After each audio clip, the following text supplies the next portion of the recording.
Moi, je m'appelle Christina Mitsopoulou, je suis une archéologue grecque, spécialisée dans l'archéologie grecque. Et parmi autres sujets, je m'intéresse beaucoup à l'histoire de notre discipline et aussi à des questions d'authenticité concernant aussi les faux en archéologie. Je suis Marie Stahl, je suis ingénieure de recherche et je suis actuellement responsable du service des archives à l'École française d'Athènes. La résidence Collex Percé de cette année s'appelle Archives Giléron, infrastructure numérique pour les fonds d'archives et la collection des artistes Giléron. Et il s'agit alors du développement de ces fonds d'archives vers les nécessités, en fait, les besoins des humanités numériques, de créer les outils qui vont nous permettre de diffuser en ligne, de partager avec la communauté scientifique les résultats de nos recherches et surtout aussi les documents eux-mêmes. Donc le corpus dont parlait Christina, il est intéressant à plus d'un titre pour un archiviste en tout cas.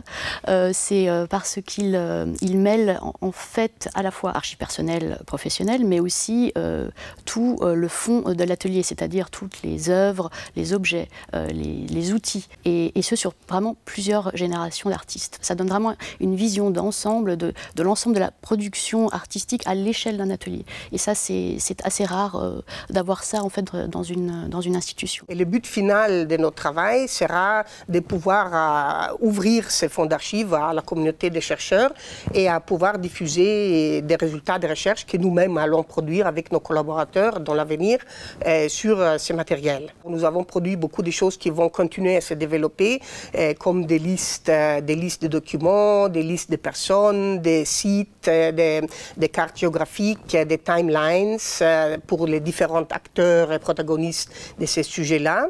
Et toutes ces données, en fait, enrichissent le savoir sur la discipline archéologique en Grèce. Ce fonds a aussi été donné en plusieurs fois, par plusieurs lots successifs et sur plusieurs années, et en vrac.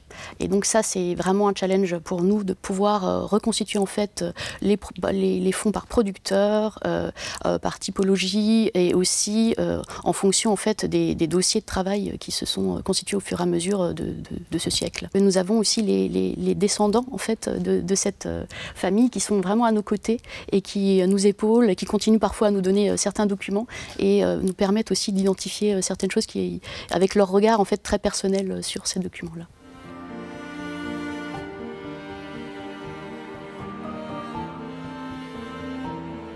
De son côté, Christina a eu cette chance justement de pouvoir se consacrer à temps plein en fait sur l'étude de ce fonds.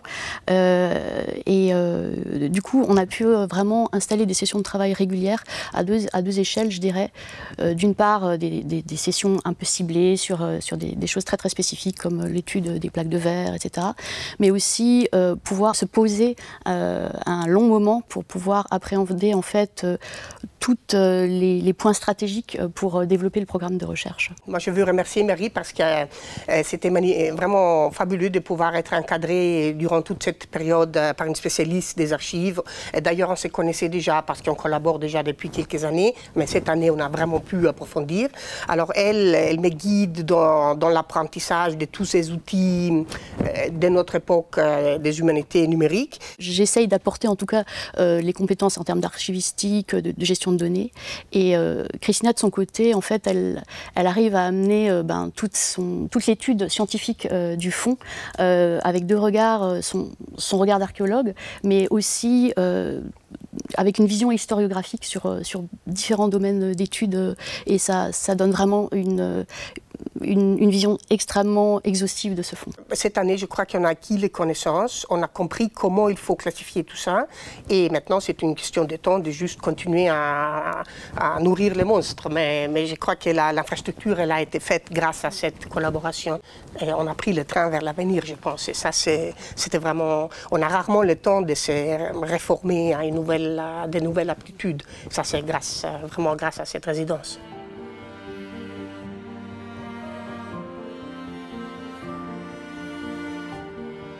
Et pour des chercheurs comme nous, ce n'est pas inhabituel de travailler dans une bibliothèque, on fait ça toute notre vie. Quand on parle des bibliothèques, ce n'est pas seulement les bâtiments avec les livres, c'est toute l'infrastructure, parce qu'à notre époque numérique, les bibliothèques sont devenues une usine pour la recherche très très développée. Il est temps que les chercheurs réalisent tous ces soutiens qu'ils peuvent gagner de la part d'une bibliothèque. Dans le cas de l'École française d'Athènes, archives et bibliothèques, comme Marie aussi va le souligner, sont en fait une chose très unie. Les archives manuscrites sont dans le sous-sol de la bibliothèque. La salle de consultation des archives manuscrites est dans les locaux de la bibliothèque. L'accueil se fait par la bibliothèque. Donc vraiment, on travaille vraiment main dans la main.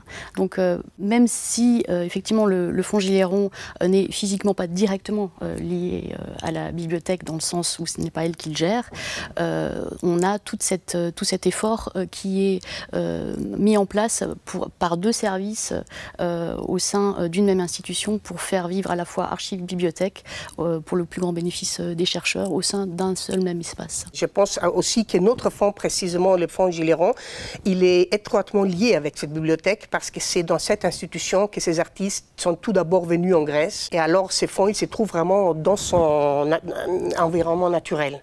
C'est pour ça que c'est vraiment un régal de pouvoir les mettre en valeur dans cet environnement.